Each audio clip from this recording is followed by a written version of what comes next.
They come here to kill us, and we worry about what they think of us. And America should protect you? Your sons killed us. Why would you give the criminals an advantage over an unarmed citizenry? Get the hell out of your elitist egghead tower. Put on your big boy pants. I don't know how she did it, but my mom knew everything. She knew when I was down the street arguing with my sister Lulu about whose turn it was to walk the new dog or ride the new bike. And when I listen to the Obama White House, I give her even more credit. No one in this administration knows anything. Hello and welcome to Justice. I'm Judge Jeanine Pirro. Thanks for being with us tonight. Now, the president didn't know that the inspector general was investigating his IRS for targeting political enemies. The president didn't know anything about his Justice Department's seizure of Associated Press phone records. The Attorney General didn't know anything about his department's subpoena of AP records. But then again, Holder's the one who didn't know anything about Fast and Furious either. And of course, Hillary didn't know anything about the request for help in Benghazi. And Joe Biden, well, he just doesn't know anything about anything. So who's running the joint? I'm convinced my mom could do a better job. This week on full display, the White House reeling after revelations that the IRS targeted political enemies and the Justice Department engaged in the wholesale seizing of press phone records. So what to do? We are out there trying to hunt down the folks who carried this out, and we're trying to make sure that we fix the system so that it doesn't happen again. Weren't you going to do that with Benghazi? Not only did you not get the facts there, the truth is that you lied about the facts, didn't you? The truth is you didn't even send your investigators there for 3 weeks, giving the terrorists, the press, and anyone else who wanted the chance to rummage through classified documents that Ambassador Chris Stevens didn't even have a golden hour to destroy because your consulate didn't meet minimum security standards. But to the IRS, you really want to hunt down the folks that carried this out? I'll tell you where to look. You start with the IRS agents at the Cincinnati office, the guys you first tried to put all the blame on. Then you put them in the grand jury, and you ask them under oath which supervisors directed them to withhold tax-exempt status and investigate anyone who might criticize your administration. Now, you feds know how to do that.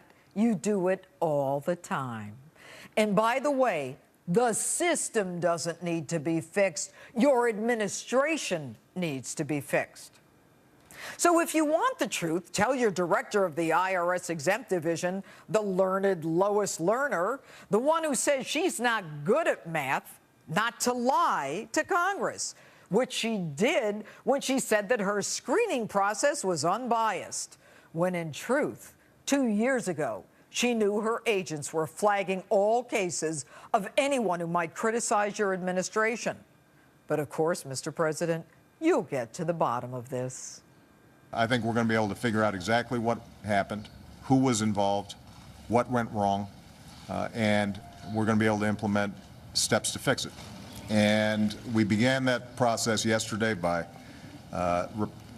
asking and accepting the resignation of the acting director there. So now you tell the acting director of the IRS, Stephen Miller, that he has to go. With all due respect, Mr. President, mindless Miller wasn't even there when all this happened. And he was leaving in a couple of weeks anyway. You think we're stupid? So you fire the acting commissioner, who wasn't even there when the wrongdoing occurred.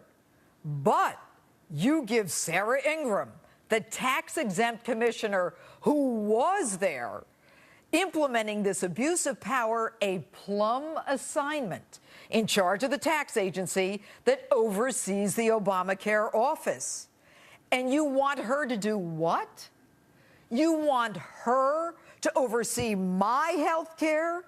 You want my health and my life in her hands? You who look at me through political filters? You who want to know what books I read, what candidates I support, and whether I might someday run for office? You and your IRS and Obamacare henchmen, or in the case of Benghazi, a lack thereof. You and your IRS Obamacare henchmen decide if I get that mastectomy, or if I get the prosthesis for that limb that got blown off because you can't listen to another country that goes out of its way to give us a tip about the Boston bomber, not once, but twice, about two terrorist dirtbags who you're housing, educating, and funding, who want to kill us? And who get to do it because your FBI and your ICE agents can't for the life of them figure out how to identify and stop someone from coming back into our country after spending 6 months in the country from which they supposedly sought political refuge. But, oh, I forgot. What difference at this point does it make? Well, maybe I'm just spending too much time on Benghazi. But then you engage in a massive, unprecedented intrusion of phone records of journalists, editors, offices, home phones, cell phones. This is serious stuff, Mr. President. We are not North Korea. This is not Iran. A little primer here.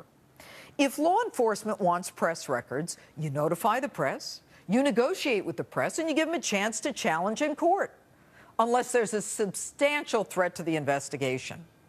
Now, you were in negotiations with the AP. They agreed to embargo or hold back your story.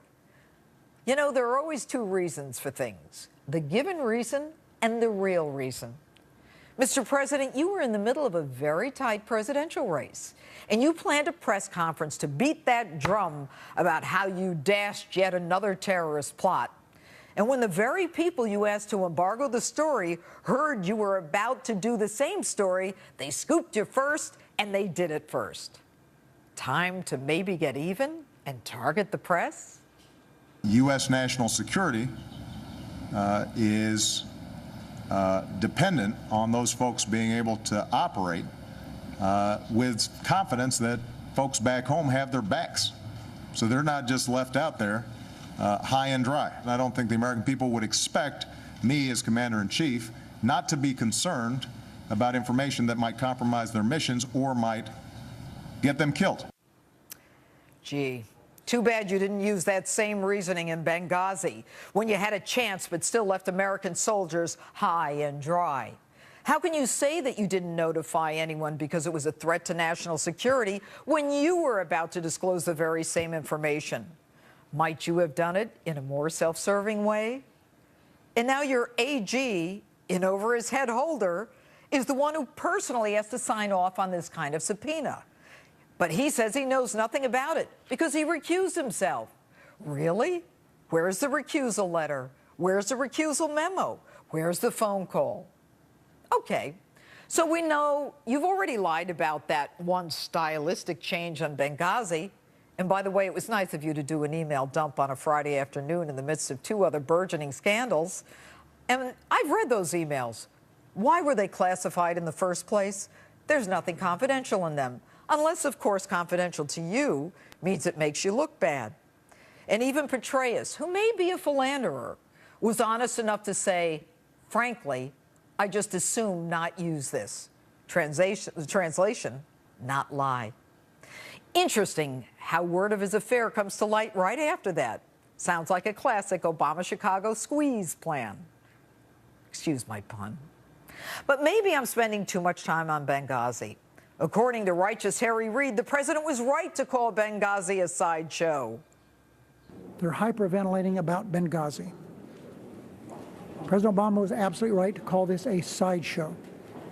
This is about smear politics and nothing else. Hyperventilating?